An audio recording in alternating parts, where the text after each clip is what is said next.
All right, it is Wednesday, June 5th, 2024. Back here at our flip that we're working on. So we got these, remember if I showed you this, we got these driveways done. We removed all these brick planters. There was some really ugly planters here. So we removed all of those.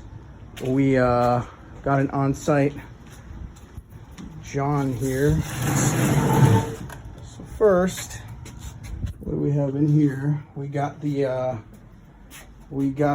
laundry plumbing. So this is where the laundry is going to be. Vented all the way up through. You can see we've already rewired everything here. We still need to remove this. I don't know what this light's doing here, but we got some of the framing done. We have the windows ordered. So this is going to be the laundry here now. It was originally inside, but moved it into here. And then outside, we've got all of the lines run. Got them shaded to grade. We got to get this inspected pretty soon so that nobody falls inside of this trench. But you can see this is where the sewer line is running into the new bathroom area. See the sewer line running here. And then we got some clean outs here for the other bathroom. This is all the existing plumbing. Been working on this first since it's underground. And then we'll bring you inside of here. You can see all this ductwork. This is what we removed. Ductwork just completely rusted out all the way through. So we got it up out of the attic and we did all new ductwork.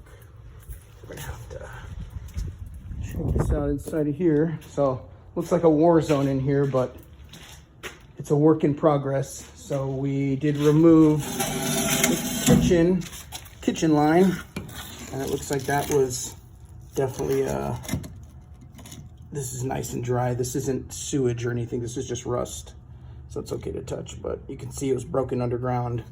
So we removed all of it. We saw cut. We got the lines running here, and so that's the kitchen. Kitchen's going to be running to here. All this plumbing, and then this is going right outside. Sewer line, we still got to work on the vents. Got to bring the vent all the way up into there. Here's all the duct work that we did. We got all this duct work done. Brand new duct work, brand new wiring, exhaust fan. And then this is a one side of the wall we're going to remove. We removed this wall over here to open it up, and we just put up a temporary wall in place. And then we nailed this side to that, you know, because it's so short. It's fine right now, you know, it's been sitting for over a month or whatever, you know. So, but when we do the, all this is permitted too. So when we do put the beam in, we're actually gonna put another temporary wall up here on this side to hold this structure in place. And then we're gonna build a beam, a nice big beam, and we're gonna cut all of these, cut a nice trench in here, and then we're gonna slip the beam up there and put it on top of a post. We have the footer dug for the post to sit on so it can bear all the load to open this up, because this used to be a like a doorway, and we wanted to remove it to open it up. So you can see all the ductwork up in here. We did everything here. So we did all the ductwork up here, all new ductwork, and then we also raised this ceiling here because it was a real low drop down ceiling. It was somewhere about right here, right above the door, right above the doorway. So we opened it up since there was no rotted ductwork anymore, and we raised it up to kind of, so now when you walk in, you know, it really opens up the space. So yeah, that was a good idea. My guys told me we should do that. And first I said, no, it's not worth it. But then they kind of just did it anyway. And then when I saw it, I was like, oh man, yeah, I should have probably said yeah to that, you know, but I think they knew what they were doing. You know, they knew it needed to be done. And that's one of many times where they do the better option, even though I say no, they do it anyway. And then it's just better, you know, it's just better that way. You know, when you surround yourself with people that know more than you do, you know, then you tend to get better results. So, you know, that we still got to remove that out of there. It's not connected to anything, but it's just trash. Removed all of these other existing vents that were here. We got them all out of the way.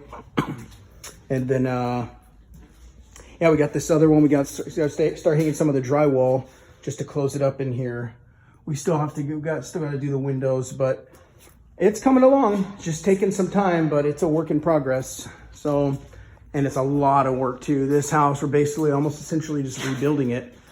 I mean, not entirely, but we are doing a huge renovation. This kind of work is not really for the faint of heart. You know, this is kind of stuff can bury some people if you don't know what you're doing. We're gonna put a window right here in the bathroom. We just kind of put that up so that people couldn't really get through, but kept some airflow in here. Yeah, so we plan on putting here in the kitchen, if you can imagine it. So here's gonna be the refrigerator, and then the stove, and then a small cabinet next to it. And then back here, we actually gonna brick up the bottom up to maybe about here. We're gonna brick it all up and make it level with all the other windows. We're gonna add some bricks, and then we're gonna put cabinets here, and a nice tall pantry cabinet here, and then the cabinets here. And then here, we're gonna put cabinets all right here, kitchen sink, more cabinets, and then uppers, obviously with the window replaced. And then we have the locations for the can lights where we're putting them. We're gonna remove that thing right there, that light right there, and put a can light right here. So we have 1, 2, and then a third, and these will be gone. And then over here, we added, that's the location for the ceiling fan. And then we added 4 can lights here, 1, 2, 3, 4. And then, you know, this switch for here to enter here will be for here. So it's actually a 2-way switch. There's one here and one right over there. So it's coming along. It's definitely coming along. I think we're still on track. We're definitely within budget still. So we're doing really good.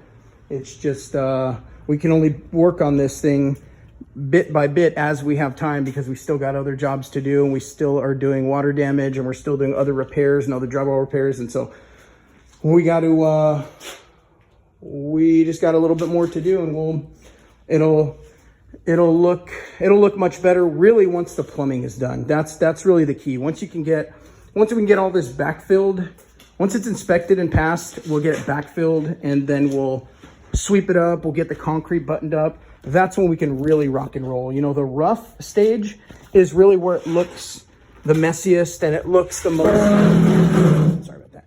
It looks the most destroyed, and it looks like nothing's happening. But, you know, it's arguably the most important phase though, because it's underground and you don't really have ready access to it. So everything we do, we always get it permitted, everything we do. Sometimes people are afraid of permits, or they don't like permits, you know, but I don't really feel like permits are just a money grab for the city. You know, the permitting, it really does ensure a few things. It ensures that the work is done properly, because an inspector will come and look at it, and they have the final say, you know, based on the local codes, based on their experience, based on what works for that area. They do have the final say, and they'll tell you whether something is completely safe and legitimized. But then also, if you get something permitted, it will also add value, because it adds square footage. Because if we hadn't gotten this bathroom permitted, you know, then we can't list it as a 3.2. We can only list it as a 3.1, and that's going to bring the value down significantly. But once you get the permit approved and passed, then the assessor updates their record that there is legitimately a 3-bedroom, 2-bath, which in some places can add anywhere between 10 or 20 grand, all the way up to like 40, 50, 60 grand. Depends on the value of the area, but it definitely absolutely is worth permitting. Absolutely. You know, I'm a big fan of doing that. I like to do things legitimately, and I like to make sure that I'm going to get the best value out of our investment and the best return on our investment. And I would recommend you do that with any kind of project, or even with your personal house. If you're going to do anything, some things don't require a permit, but you could certainly do it just to legitimize your work. Now, the things that do require a permit, you absolutely should not cut that corner and do it without the permit. But yeah, so we're moving along, and we're right on track. And next time we make a big improvement, or we hit a big milestone, make sure to update. But yeah, let me know your thoughts.